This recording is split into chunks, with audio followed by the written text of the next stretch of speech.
Dans les premières heures du 11 mars, personne ne s'entend sur l'heure exacte parce qu'il y avait tellement de sirènes que les Israéliens ont arrêté de les compter. Des millions de téléphones israéliens ont reçu une notification.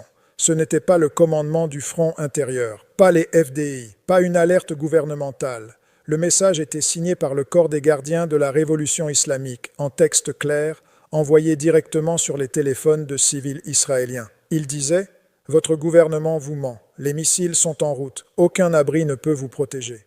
Ce message est arrivé en plein milieu du bombardement de missiles nocturnes le plus long et le plus soutenu que Tel Aviv ait connu depuis le début de cette guerre. Pendant près de 3 heures, des missiles balistiques iraniens et des drones ont frappé en vague sur le centre d'Israël.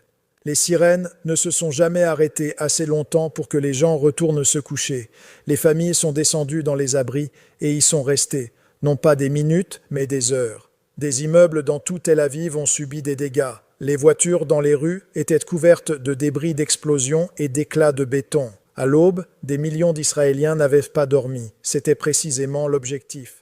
Voilà la dimension de cette guerre que la plupart des gens n'ont pas encore vraiment saisie, parce qu'elle ne produit pas les images satellites spectaculaires d'un bâtiment effondré, pas le titre clair d'un objectif militaire neutralisé. Elle produit quelque chose de plus lent, de plus corrosif, l'épuisement, la privation de sommeil, l'effritement psychologique d'une population civile qui ne peut pas prévoir quand sonnera la prochaine sirène, qui ne peut pas faire confiance à l'abri où elle court, et qui, en tendant la main vers son téléphone pour chercher de l'information, tombe sur un message du CGRI lui disant que ses propres dirigeants la trompent. Des analystes israéliens cités dans plusieurs médias ont été explicites sur ce que fait l'Iran. Il n'essaie pas de détruire Tel Aviv, il essaie de détruire la capacité du gouvernement israélien à maintenir sa propre population dans la volonté de résister.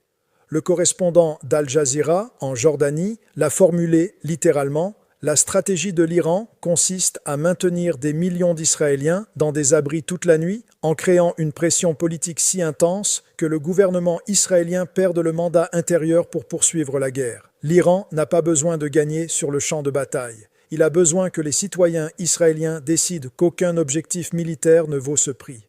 Pour comprendre pourquoi cette stratégie s'est intensifiée si dramatiquement ces 48 dernières heures, pourquoi les ogives sont de plus en plus lourdes, pourquoi les bombardements nocturnes durent de plus en plus longtemps, pourquoi les opérations psychologiques ont escaladé jusqu'à des messages textes directs sur les téléphones de civils israéliens.